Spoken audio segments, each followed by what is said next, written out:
Good afternoon, everyone. Or if you are with Peter Lovesey in the UK, good evening. So nice to see you, Peter. I know it's probably, what is it, 9 o'clock there in England? Yes, nearly bedtime. Oh, please, come on, we're younger than that. Anyway, it is such a pleasure to have a conversation today with a very dear, very long-term friend, Peter Lovesey. And Peter, I was thinking, because I've been asked to write a piece about Agatha Christie, I was thinking about when we first met, and you may remember this better than I, or I may be mistaken, but I think when we first met, Rob and I appeared at the Agatha Christie centenary in Torquay at a banquet, and we were new to the book world and new to the Crime Writers Association, and you were seated. There were four of you who welcomed us, and it was you and your lovely wife, Jax, Sheila and Harry Keating, Robert Barnard and his wife, and Robert Richardson and his wife. Unless I am misremembering it. Do you recall this at all? No, I do remember. I remember that the lunch went on and for a very long time. And one of the, I remember one of our party, I forget who it was, said toward the end of the evening, "That's the last Agatha Christie centenary lunch I shall be attending," which I rather enjoyed. It was. Well, it was actually a wonderful weekend in Turkey, highlighted for me by dancing with David Suchet, which I have to say I never expected to do, because David Suchet and Joan Hickson, who, if you recall, were the iconic Poirot and Miss Marple, came down on a special train and debarked on the little platform there in Torquay. I've always remembered that. But anyway, you were incredibly kind. You four distinguished British crime writers to this total unknown. And it was such a warm welcome, and I've always remembered it. So thank you for being so nice to me. It was, I'm sure it was no hardship at all to be nice to you, Barbara. Well, and Rob was there too, was he? He was. Rob was there. And the yes. other thing I remember, which really annoyed me, is that we didn't realize that the banquet was going to be formal. So Rob was easily able to rent formal evening wear in Torquay, but it's not possible for women to just go out and rent a tux. And I had the only thing I had with me that even faintly resembled a dinner dress was a Southwestern dress from Santa Fe that I actually used to wear to go grocery shopping. And it was all I had. So here was Rob like a penguin. And all of you so elegant. Here was I in this Southwestern. I'm sure it was entirely suitable. Well, it was exotic. And anyway, but it's one of those moments that separates men from women on occasions. Yes, I have no memory of what I was wearing, I can tell you. You were also wearing a penguin suit because it was a black tie affair. So I've always thought that men have it so much easier than women when it comes to things like that. But anyway, and the next thing I remember, Peter, is let's talk about your wonderful book, Diamond and the Eye, which is the 20th Superintendent Peter Diamond of the Bath Constabulary. But let's talk about the first one, The Last Detective, because you were then working with my very dear and sadly departed too early friend, Sarah Ann Freed. She was your editor then. Yes, and that's going back 30 years when that was published. And Sarah, Sarah was my editor and for several books, and she was a lovely person and much loved by everybody in the crime writing world. And her tragically early death was awful to well, it still is awful to contemplate. I really admired her and respected her and was so grateful for the input into my books. She made good sorry? She made good suggestions, yes. She was a very insightful and enthusiastic reader. And I had a conversation with Robert Dugoni earlier this week in which he's written a book. And one of the themes of the book, Peter, is that growing old is a privilege, not a right. Which you and I can certainly speak to, right, as octogenarians. But I thought about that with Sarah Ann, that for her, growing old wasn't No, a no, privilege. no. Mm. Anyway, you had burst upon the crime scene over 50 years ago, because I remember your own 50th anniversary was it last year or the year Last before? year, yes, last year. 1970 was my first crime novel.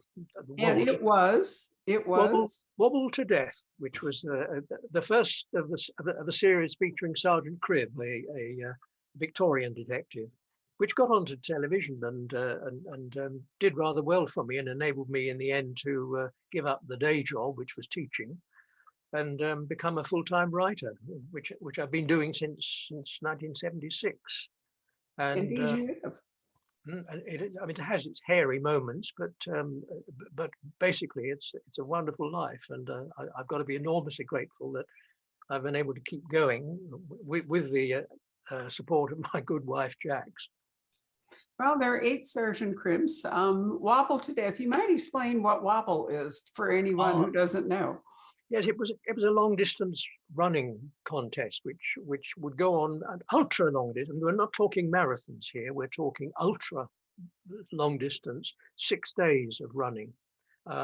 They would be allowed to stop and take rests and sleep on the way, but they did it all indoors at the Agricultural Hall, Islington in London.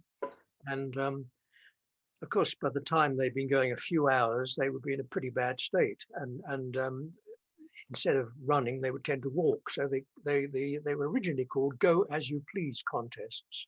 But the press, when they saw the state of the runners walking, they decided to call them wobbles. So they wobbled their way around the track.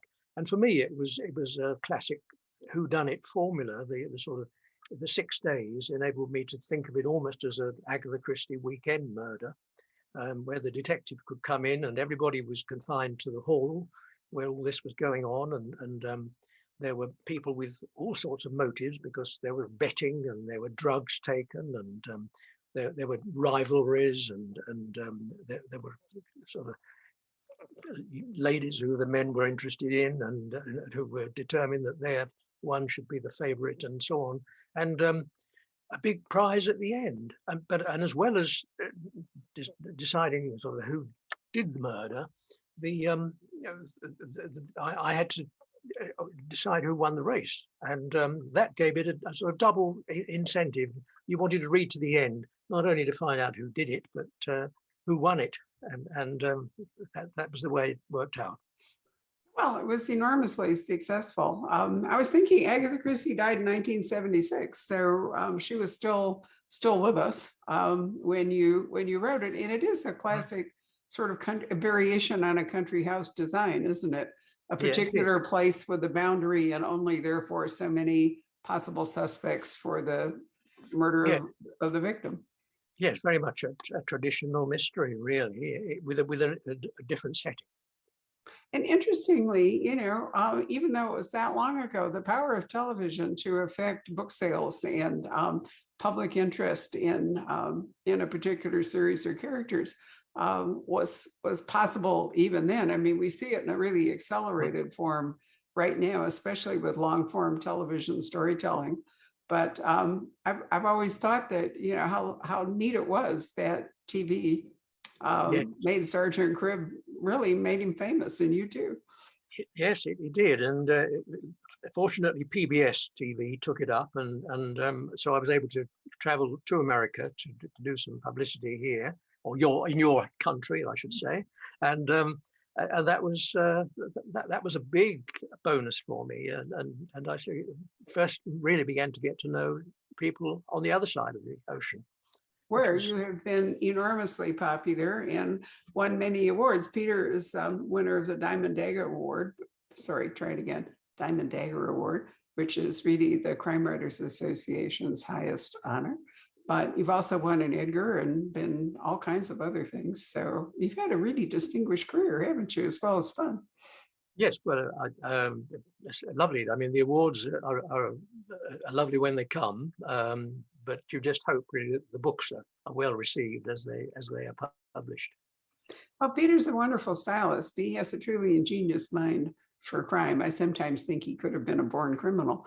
So so clever is he. So you wrote 8 Sergeant Crib, and you've written several standalones. I really loved your your trilogy about Bertie, the Prince of Wales.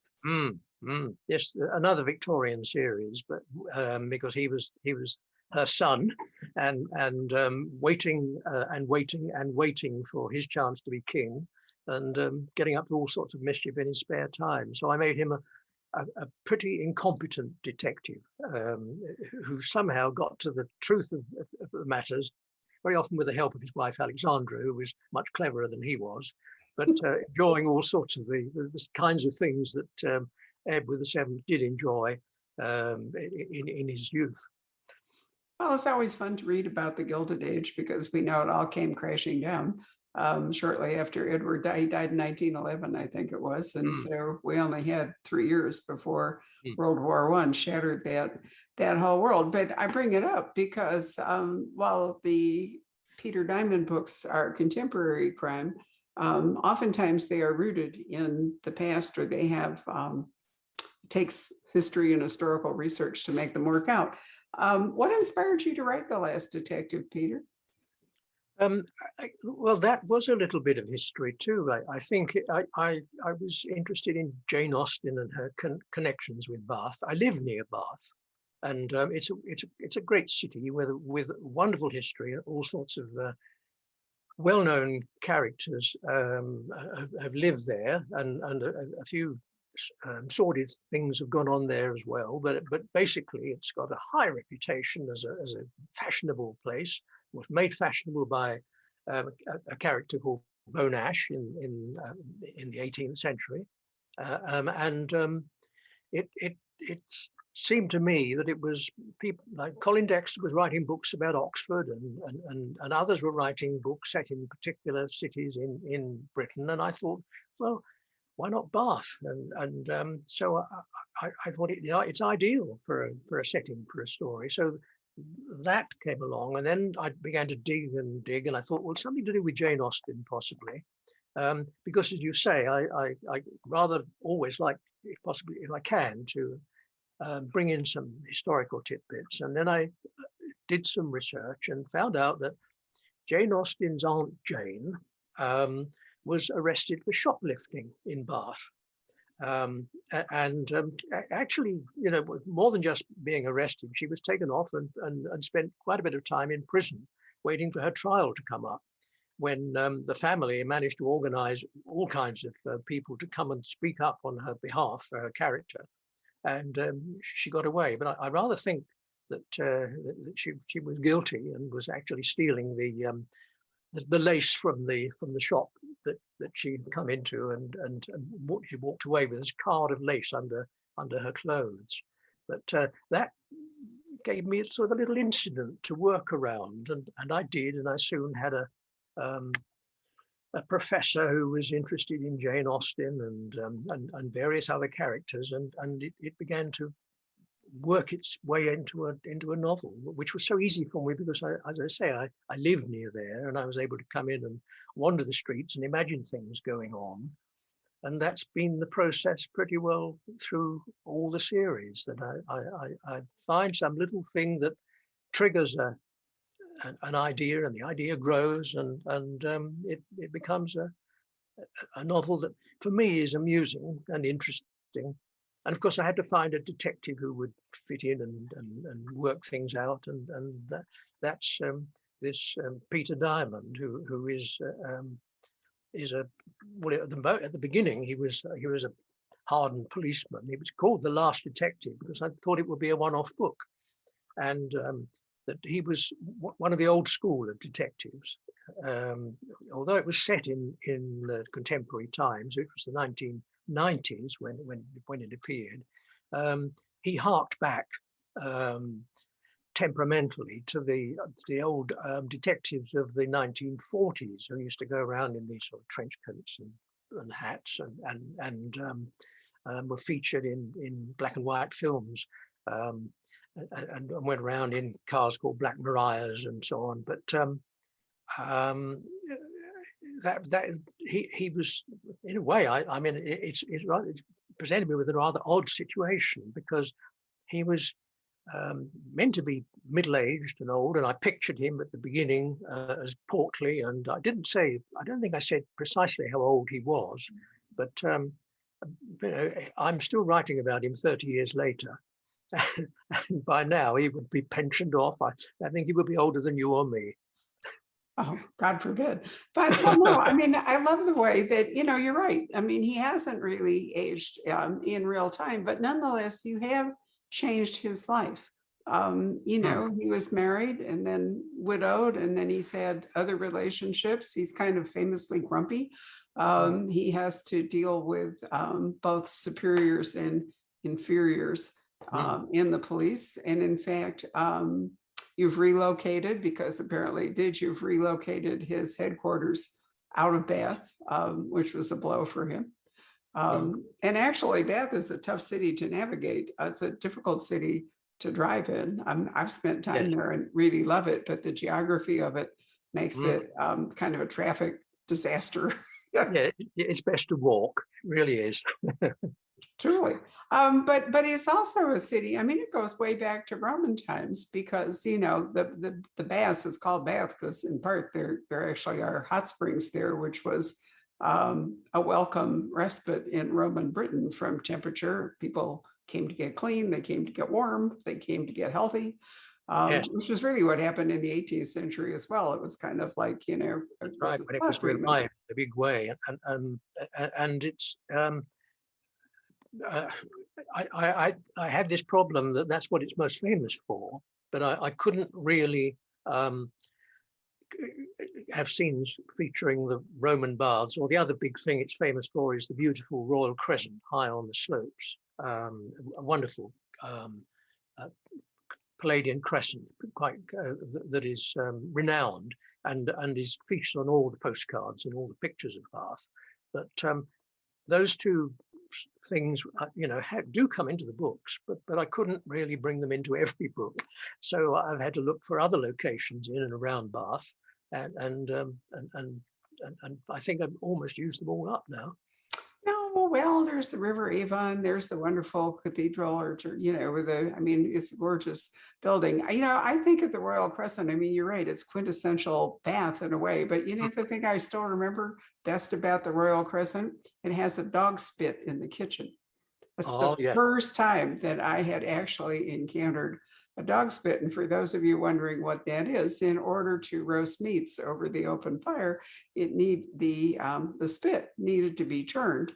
And usually that was done by a person, but in this, I think it's at the end of the Royal Crescent, which is, what is it, National Trust or English Heritage? I can't remember which. Probably the latter. One or the other. But anyway, when you go in, they're very proud to show you that, in fact, this kitchen has a dog spit, meaning that a dog was harnessed to the spit and that it would go around and around while the meat cooked. So I love stuff like that sticks in your head. But what Peter has done over the course of 20 books is that he has brought in various wonderful aspects of Bath history, which is and there's tons of it. So in the vault, we were actually looking at Mary Shelley, the author of Frankenstein, and what is it? Was she buried there? I'm trying to remember. It's called the vault for a reason. No, she was really on the run with Shelley. I think they were sort of illicitly together, and they had come back from the continent, and she had this experience with Dr. Polidori and the others in a store in the big storm by the lake at Italy, when they were all confined to one place and they had to think up a story, and she thought up Frankenstein, which was far better and far more memorable than the stories anybody else thought up, but she had to write it. And when she came back to England, she holed up in Bath over a shop which was within a stone's throw of Bath Abbey. It doesn't exist anymore, but I know exactly where it was, and I did a bit of investigation and worked out a plot in which there might be a vault still in existence. There are a lot of vaults, underground places in Bath, and this could easily be one of them. So it was underneath the Roman Baths extension. And I had an American professor who knew a lot about Jane Austen coming over about Mary Shelley rather, coming over to investigate where Frankenstein had been written. I'd found that it's a little known fact that she wrote most of Frankenstein in Bath, but now they've cottoned on to it after a long time. Somebody read my book, and they started doing Bath walks, Mary Shelley walks in Bath for the tourists. And now they have you've been a boon to tourism in Bath. I love and that. now they have a Frankenstein house in Bath, which is not the place that I found. It's completely different, and but it has an exhibition going on, and they'd probably be delighted if I'm publicising it now. But I haven't been to see it, so I can't say any more about it. So I was mistaken. It's Bath Abbey, not Bath Cathedral, and it's really a gorgeous building. And of course, there's the pump room, and that figures in. But let me go back further, because one of my very favorites in this wonderful series about Peter Diamond is called Skeleton Hill. And when you say Civil War reenactment to American readers, that means obviously one thing. But when you say Civil War reenactors to British readers, it means something entirely different. Well, I don't know. I'm not quite sure what the distinction is, but to Brits, it really, they dress up and they try to figure out how the battle was fought, and lots of enthusiasts come and they'll carry out a mock battle, and plenty of people will come and look and see what's going on, and there's great enthusiasm about it. And so this battle of the Civil War battle, which happened, back after the in the time of the Stuarts and in the 17th century, I think. It was a great event, Battle of Lansdowne, and I can't now, you caught me asking me about this book because I can't remember the full details, but it happened on Lansdowne Hill, which is a great hill outside to the west of Bath. Absolutely. And you can imagine that if you have people firing weapons, whether pretend or not, it's an excellent opportunity to fire a real bullet and kill somebody. Oh, yes. What I meant by the difference is that Americans flash on our own Civil War, which was, 1860 to 65. Whereas if you say Civil War in England, obviously you flash back to the 17th century. Yes. And in the 1640s, when the Cromwell and his Puritan gang went up against the Royalists. So it's just a different Civil War, but wonderful cover for a murder in an investigation. There's a wonderful book about Japan and a Japanese gentleman in music called The Tooth Tattoo. And then we mentioned Beau Nash, who was the master of ceremony, so to speak, in the 18th century in the pump room. So we have Beau Death, which is kind of a touches upon that. And then the next book, the 19th book, circles all the way back to Wobble to Death, because Peter, you decided that you would pay homage, so to speak, to your first book by giving Superintendent Diamond an opportunity with another running contest. Yes, he wasn't taking part, but he was investigating, and it was a half marathon.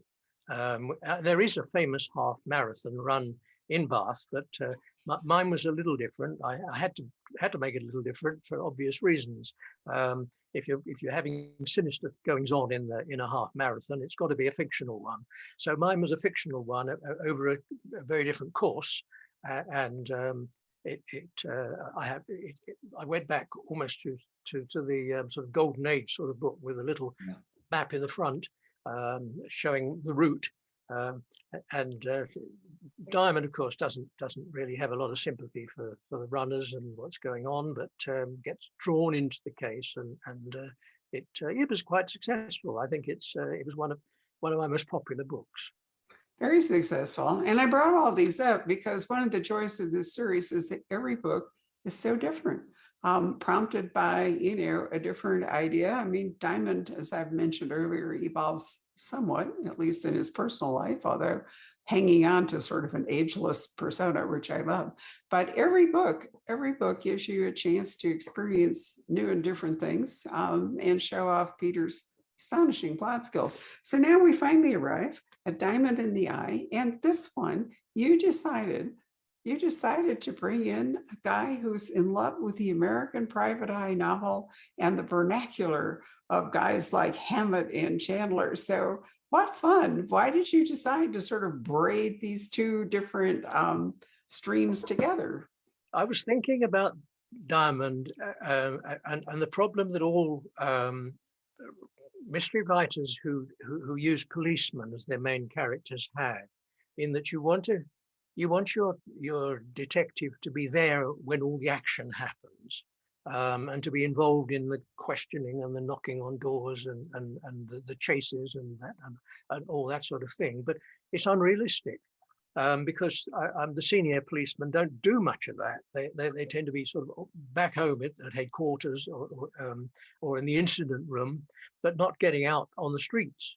And I thought, well, who does get out on the streets? And then I began to think, well, I do rather envy those writers of private eye stories, because the private eye could go everywhere. He was in on the action. He was the one who knocked on doors and got into a chase and was in a fast car and there were sort of drive-by shootings and all that. And from there, it was a fairly straightforward move to think, well, why shouldn't a Diamond have a private eye coming in, making a thorough nuisance of himself, and getting in on one of Diamond's investigations, and it becoming a kind of competition between them as to who got to the truth first. So that was the origin of Diamond and the Eye. And the Eye is a character called Johnny Getz, who is he's a fantasist. He's a Brit, really, and his sort of notions of America are rather phony, but picked up clearly from a close reading of many of the classic private eye writers, and I'm able to quote from some of them through him in the course of the book, which I enjoyed doing. He's annoying at the beginning. You sort of tend to think, oh, I can't stand this guy, but as the book wears on, you begin to see there are a few other qualities, and maybe he has some merit, and you begin to think, well, I wonder perhaps he will solve the mystery before Diamond does. And as I say, it's quite a competition, and I wrote a number of the chapters in the first person, with Johnny speaking his views and saying, Diamond is a fat slob and things like that, thoroughly, having no respect whatsoever for this large detective, despite his high rank and so on.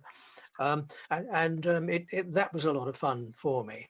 It's something I haven't done since the last detective, which you mentioned. That some of that was written in the first person, but since then I've been writing everything from a sort of detached third person point of view.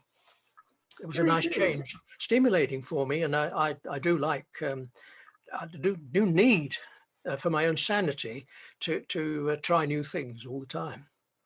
Well, Johnny Getz and his motto, I mean, this is his business slogan. Johnny Getz is spelled Getz, gets results. So, we already have him doing this kind of humor that, the private eye novel can be dark, but generally there's humor in not all, but in most of them, there's a, kind of a wisecracking, or at least sardonic, if you want to call it that way, kind of a voice. And so you do really well with that. So who would hire Johnny Getz? Who is his client? Oh, well, I remembered that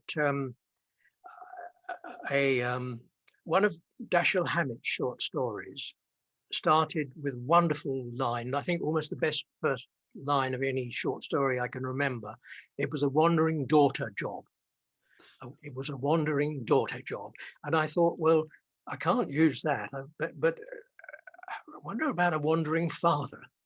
And so I began to think, well, a wandering father, so the father is missing.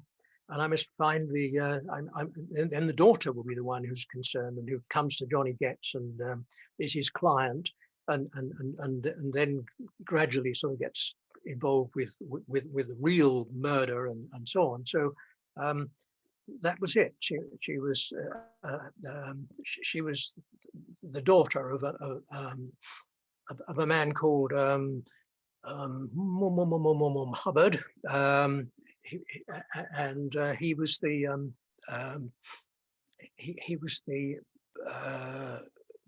antique dealer in Right. Bath. Septimus. And Septimus Hubbard. Sorry, I'm forgetting my own story. Septimus Hubbard, known as Seppi, who was a rather eccentric owner of an antique shop in Bath. Not a real one that I can put my finger on. It was a fictional antique shop, but a body is found in there when they break in looking for Seppi. A body is found in an Egyptian coffin, and a mystery is underway, of course, straight away. Indeed. So, I mean, realistically, a private eye is not going to be investigating murder. They do, it's missing person or fraud or, that kind of thing, that a private eye, because they're not actually policemen and can't arrest people. Yeah. So, it's a missing person case, as you say, the wandering father. And I love the scene when they break into the shop. I mean, I've been in English antique shops, and they're marvels. Very crowded as a rule, often not well listed. Not great inventory control. So here we are with the and also oftentimes not really regular hours. It can be because they have to go off on buying trips or various things. Anyway, I love the body in the coffin because, obviously you think when there's a coffin, you're going to open it, there'll be a mummy or something. But what if it's really a contemporary body? Which is what brings Diamond and Johnny Getz into an alliance, because Diamond now has a murder, what appears to be a murder, and Johnny still has his missing person case. So off they go in very awkward harness together. And the plot develops, obviously, and there's a rogue character who's shooting at people in the street, coming by on a little motorbike, a small Vespa type bike, and shooting off at people, and there's a few near misses, and in fact there's one hit, and it's quite serious, and someone ends up in hospital. So it's that's the beginning, and then it moves on towards a point where it becomes an art mystery, and involving what appears to be a piece of modern art, but isn't, and is later on revealed to be something quite different, and the sort of the centerpiece of the mystery towards the end. So Peter, how do you put your stories together? I mean, do you just start with an idea, like it would be fun to, bring in, I mean, for your 20th book, you want to do something special, right? You want to do something different because it is a bit of a landmark. So we decide to bring in the American Private Eye, and I'm not entirely sure that Johnny hasn't overdosed on American film. I mean, I have a theory, Peter, that more people know the Maltese Falcon from the movie and Humphrey Bogart than ever actually read the book. I've done that, quizzed people a couple of times. We had sort of years ago, I think, here in Phoenix, there was some sort of a program in which we took part, and the Maltese Falcon, Maltese Falcon was part of it. And I remember asking the audience for a show of hands about how many people had read the book versus watching the film. And the number of readers was significantly smaller. than the number of movie fans. And, that's true in a lot of classics, like The Big Sleep, once again, Bogart. Mm, You wonder how many people read The Chandler and mm, how many people remember the movie, yeah. that kind of thing. But however Johnny got it, whether it was from watching American movies or reading American Private Eyes, he's got this kind of persona worked out, and he Yes, wants to I think he go on sees it. the mission. So you're there, but then your story segues off into completely unexpected channels. Does that happen as you're writing it? No, no, I think it through before I start to write the first chapter. I've got a pretty good synopsis worked out in my head, and quite a bit of it is written down. So I'm a terribly slow writer, Barbara, very, very slow. Can you be People are when you're horrified still? when they hear how few, the small number of words I'm producing each day. But if you do it every day, you've got a book towards the end of a year, and that's the way I've always worked. But when you work like that, you can't afford to waste words and go off on tangents and think later on, oh no, I've got a better idea, I'll do something else, or I didn't really like the way I wrote that. So it's got to be my way of working to plan it all pretty well before I begin. And I don't work in drafts. I write the whole thing down, and I can't leave chapter one until I'm satisfied that it's the chapter that will be presented to my agent and ultimately to the publisher. And then I can move on to chapter two, and gradually I work through the book. But I don't revise. I mean, I'll read it through and change the odd word, but I don't revise substantially at all. Well, in order to work that way, you must have a fair amount of thinking time then, because, if you're going to construct the basic story before you begin to write it, you start out, as they say, you want to do something interesting. You want to bring in this American voice. Reasonably speaking, since he can't really plunge into a murder, you start out with a missing person case. Then we have what appears to be a murder. And then we wind up going off into a fraud case. And also, is this the sort of thing where you take long walks and you come up with all of this before you, and then Yes, you plot it out? All those thoughts, the various possibilities have to be examined in the 5 or 6 weeks when I'm plotting, and I reject a lot of things, but ultimately I get a few good ideas that are strong enough to develop, and I begin to see how it will work and how much time I can allocate to the mystery and to Diamond and his family life a little bit, because he has this friend Paloma, and most people are very pleased to see that Paloma come into the story, and most of all Raffles, his cat, who people love, who's been going since I think the first or second book. Raffles would now be over 30, and I have aged him a bit, but you can kill off the detective's wife, you can kill off the detective even, but you never kill off the cat. So I've really got to keep going with Raffles. Somehow or other, he has to carry on as long as I continue writing the books. So I have him now. He has to be lifted onto a chair. He can't actually leap up as cats do. He's very elderly, but he's much loved, and he occasionally inspires Diamond to a new idea. There's nothing wrong with having a senior detective and a senior pet.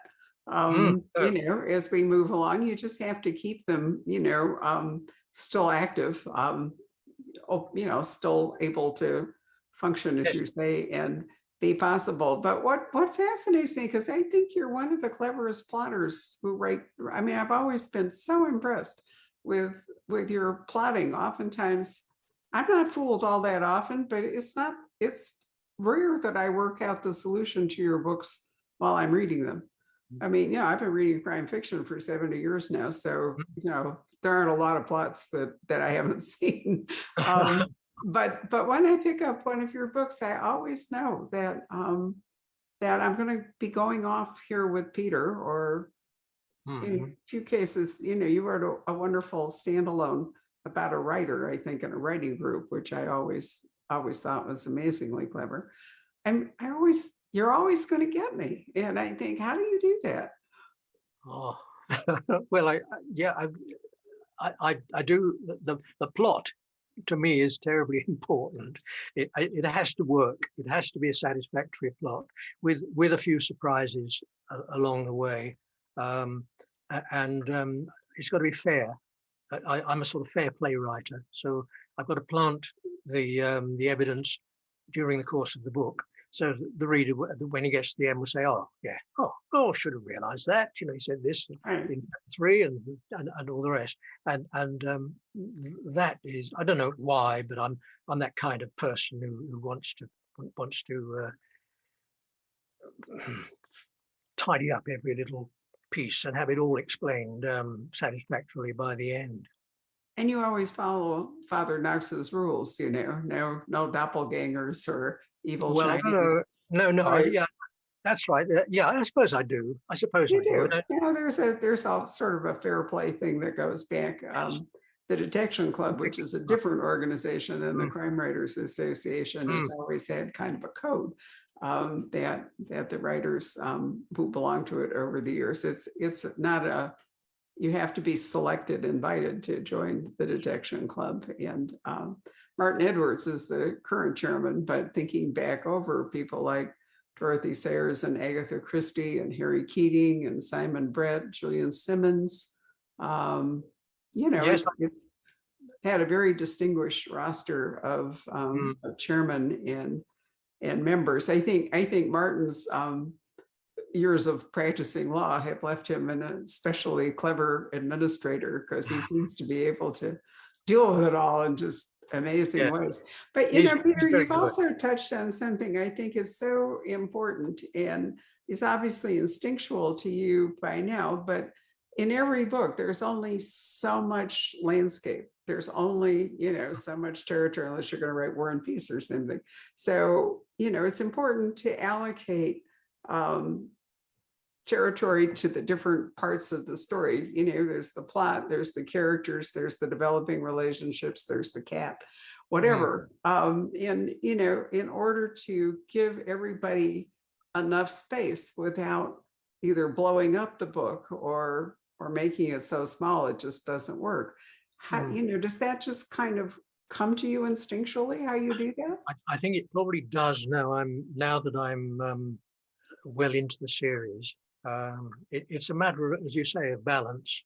It would be it'd be wrong if you gave too many chapters to some particular episode and then try to introduce something else, which is a subplot or whatever, without integrating them in some way and making them work together towards the end.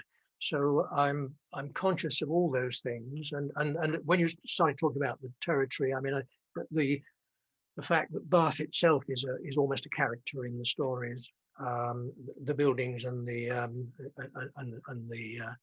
situations that happen and can only happen because it's that kind of city.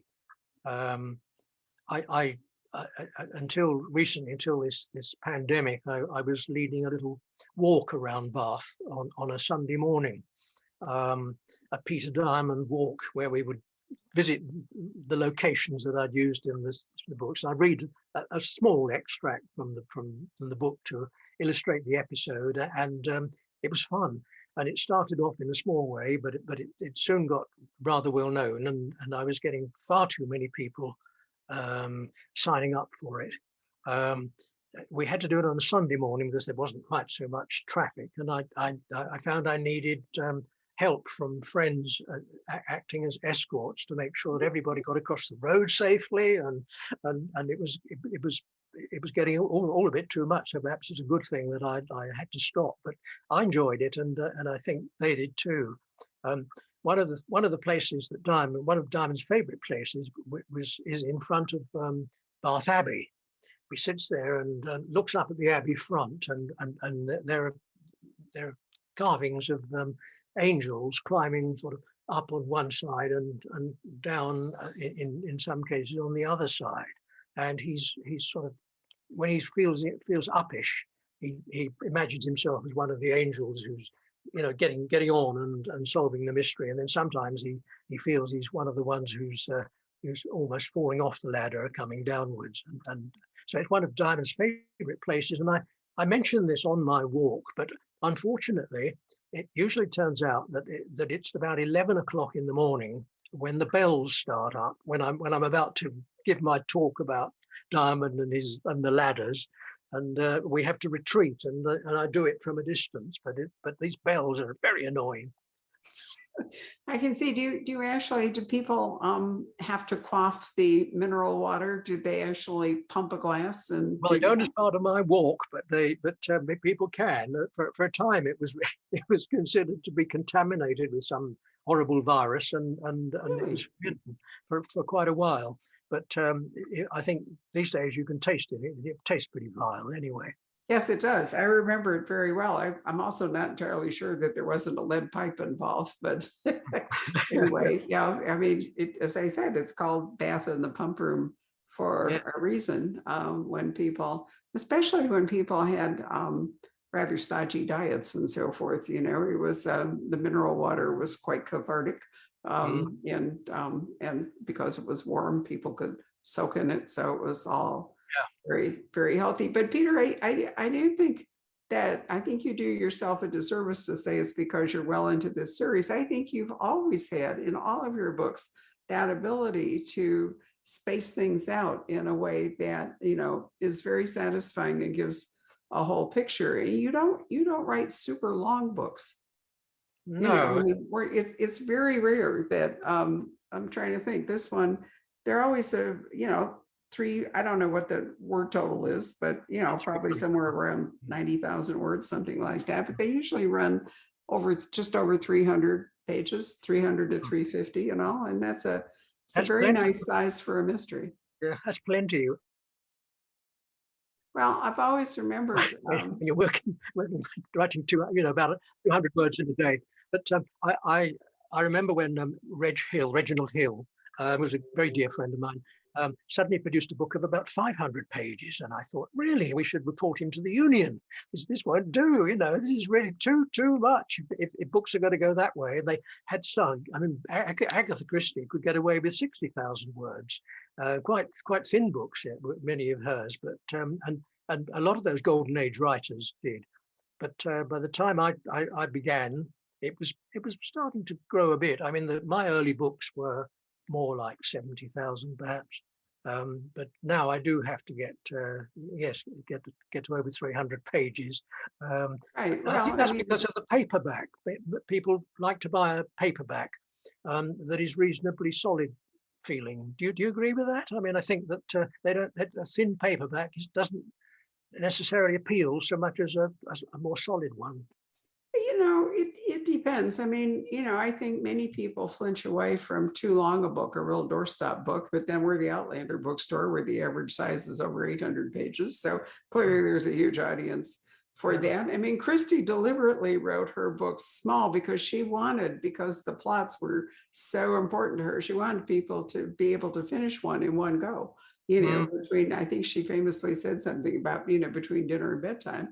She didn't want the reader to forget all the intricacies of the plot. And they used to end up padding, because of the 32 pages in a signature, they used to end up padding some of the books with extra end papers in order to, you know, get to the right number of signature. But I think today people are not expected to, you know, to read it between dinner and bedtime, and therefore they've gotten somewhat longer. I think I just read a piece by Reese Bowen for a book an academic book on Christie, to which a few of us have been asked to contribute.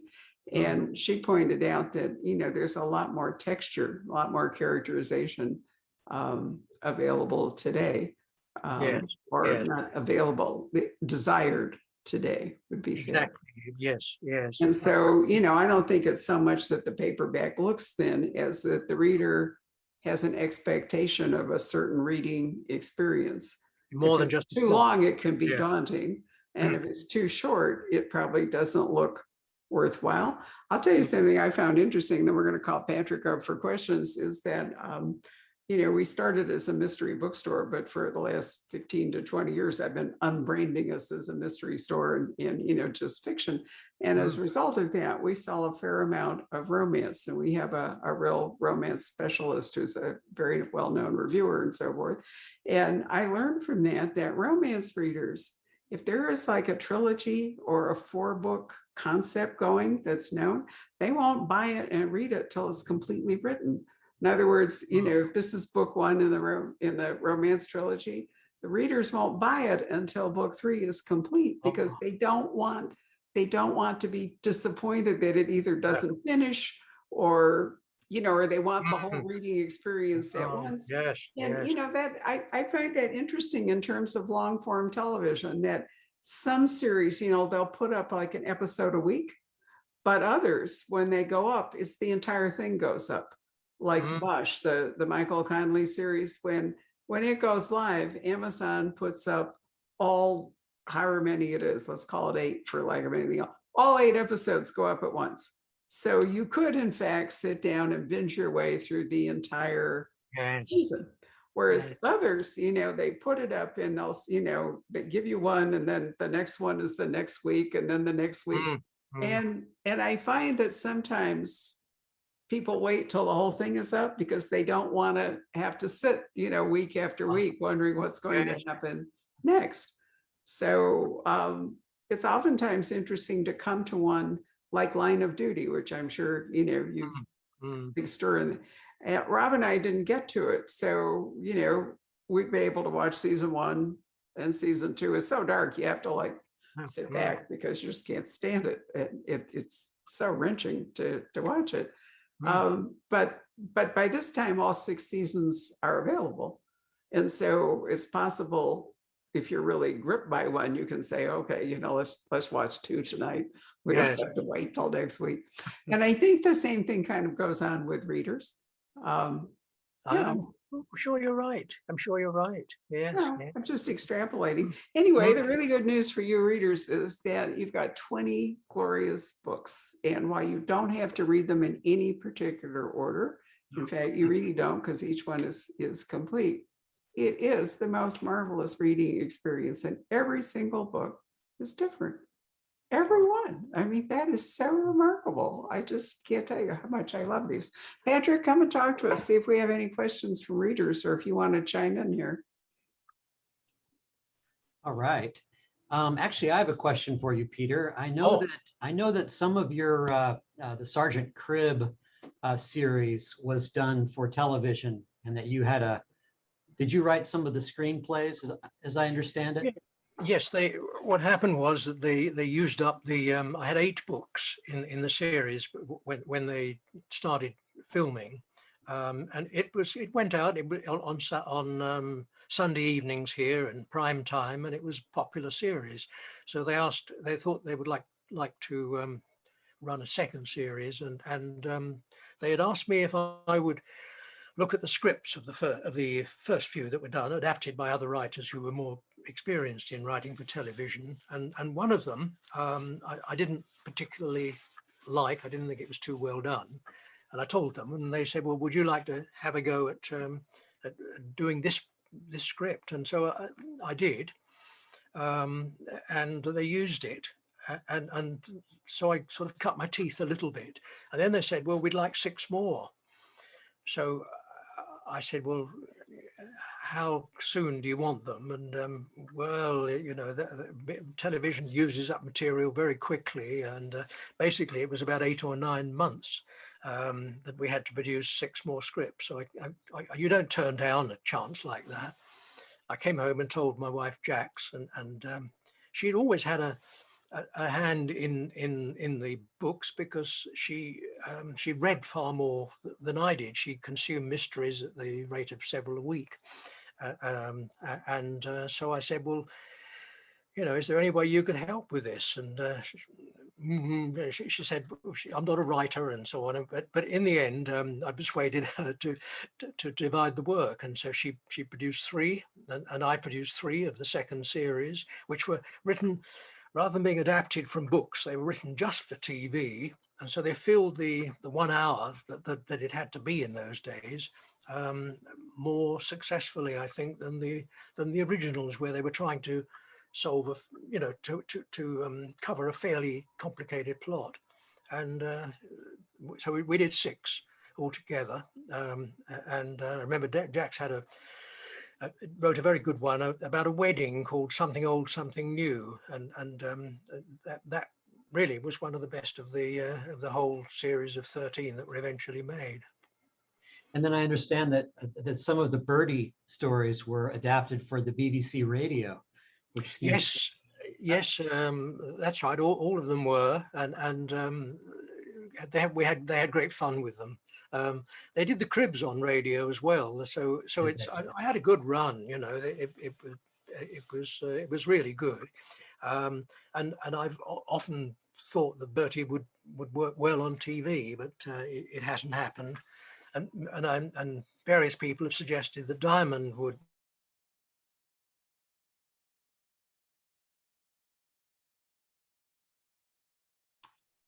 Uh-oh, I think we have a pregnant pause here. That's okay. He froze for just a minute, but it came back the last time. Okay. If it doesn't, then we've covered quite a bit. Not a bad place to stop. No, not at all. We do have some questions. Not Do too you many. have questions? Not a whole lot. There are a few though. Okay. Let's see here. I don't know if Peter can hear us. If he does, he could exit and come back in. Yeah, But- Peter, your screen is frozen, so we can't. You could try exiting. Okay. Okay, here he goes. Let's see if he does comes that. back. It's hard to tell when it's you that has Right. that problem. So give him a moment. Have you seen some of the adaptations, Barbara? I've seen some of the Wobble to Death. Yeah, Really? I didn't. And actually, radio. I mean, it's not any different than this current craze for podcasts and audiobooks. So I think that radio adaptations. There he is, coming back. Yeah, You're back. I'm sorry. I'm You don't need to be sorry. You No did problem. really well. cut off in my prime. Let me just ask you a few of these questions in case you get frozen again. Leslie says or asks, excuse me, wrong person. Jeff asks, what is Peter's favorite book of his own writing? Do you have a Wow, favorite? that is a tough one. It's one that's not so well known. It's called The Reaper, and it's about a wicked vicar who murders the bishop in the first chapter. It's not a whodunit. It's a will he get away with it type of story. But I had a lot of fun writing it, and it was closest to what I really wanted to do of all the books that I've written. So that's the answer to that one, The Reaper. Reaper. What Let's about see. The Circle? The Circle is the one, if I remember right, yeah, about the writers about group. the- And I think that's group- very clever also. The group of writers, it was a lot of fun, and yes, it won me an award, and I was very grateful for that one. And it was based on a real group who met in the place that I featured in the story, in the crypt of St. Michael's Church in Bath.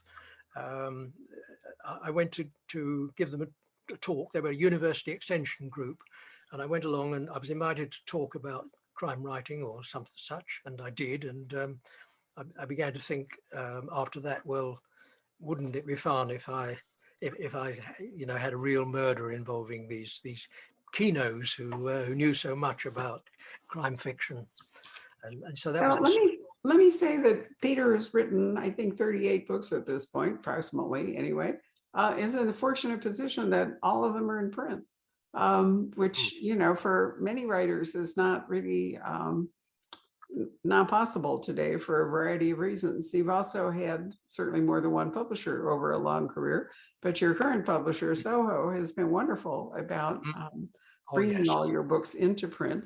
And so if you're a person who is just discovering Peter rather than a longtime fan like me, you are so lucky. You've got all this wonderful reading material and you can actually buy it.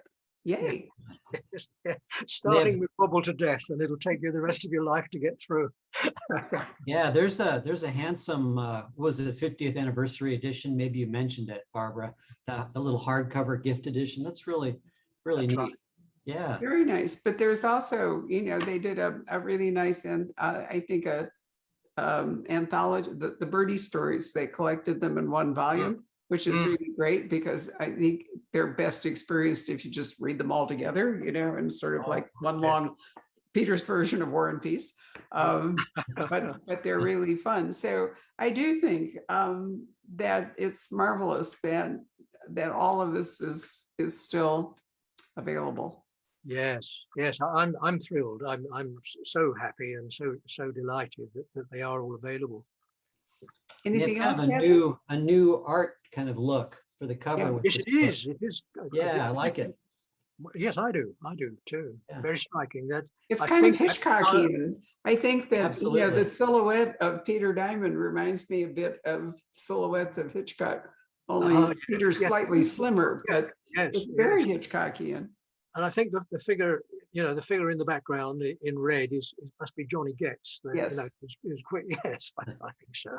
Yeah, no, it's definitely got a sharp edge look, which sort of fits your characters in this particular book. Was there anything else, Patrick, in the way of a question?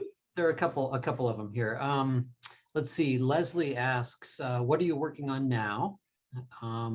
Another diamond is the answer, but I don't really like to talk very much about them because if I begin to describe what the stories or tell the stories, it takes away the magic for me a little bit. So apart from the fact that I can tell you it's diamond number 21, and it's about I kid myself, it's 2/3 through, and I'm enjoying doing it. Oh, that's all wonderful news. That's all we need to know. There's also a question about your research. I'm sure you probably know the Victorian period anyway, pretty intimately from writing about it so much. But do you keep up with research, or? Yes, I've got a very good library here of books about Bath, particularly, which I've collected over the years. So I consult them. I'm still old enough to enjoy researching the printed word more than just working on the internet. But the internet is wonderful. If I want any particular detail, I can pretty quickly get to it. I don't have to go to the newspaper museum to read old newspapers now. I belong to the British newspaper collection and can read digitized newspapers, which is again a help. And research is fun, particularly when you chance on some little detail like the arrest of Jane Austen's aunt that nobody else seems to know about. Let's see. Well, maybe a good final question. Who are some of your favorite authors, and do you keep up with crime fiction these days, or? I wouldn't say that I keep up with contemporary crime fiction very well, but dear, this is always a stinger. So I'm not going to mention any of my friends or people that I know particularly well, but Patricia Highsmith, I think, was quite a genius at writing and plotting, and I do enjoy everything she's done. I like the Le Carre stories, the early ones particularly. I thought the older one, the later ones got a little bit too diffuse for me. I think those are the two people that I would mention in particular. But of Americans, Donald E. Westlake, he wonderful writer, makes me laugh, and with the Stark books, he's they're tough, hard-boiled thrillers. So everything he did was gold, pure gold for me, and he was a lovely man and a good friend. He was a lovely man. You're absolutely right. It was a real privilege to know him. This is our 32nd year, Peter, and I look back and think, all the way back to that banquet where we first met, which was 1990. What a wonderful, how lucky we have been to have known so many, fabulous people, wonderful writers. But as a whole, crime writers are really wonderful people too. I mean, obviously there's the odd lemon, but most crime writers are just great, Yes. collegial and interesting and really a pleasure to spend time with. So Yeah. Yes, it's strange when you consider the material we're working with, but it is true. It's one of the friendliest groups that I know or can think of. it absolutely is. But Peter, what a pleasure it's been to spend an hour with you. Thank you for your time. Readers, here we go, Diamond and the Eye. But honestly, if you don't know Peter's work, you can start with The Last Detective and work your way forward. Lucky you.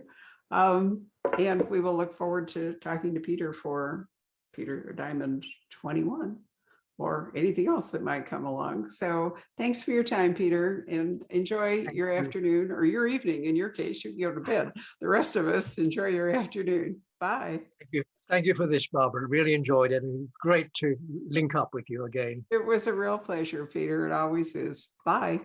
Bye. Bye-bye. Hello. We hope you're enjoying our programs and podcasts with authors. We'd like to expand them, and your help would be appreciated. Please make a donation at poisonedpenfoundation.org. 100% of the proceeds will go to help connect authors with readers in this difficult time. Thank you.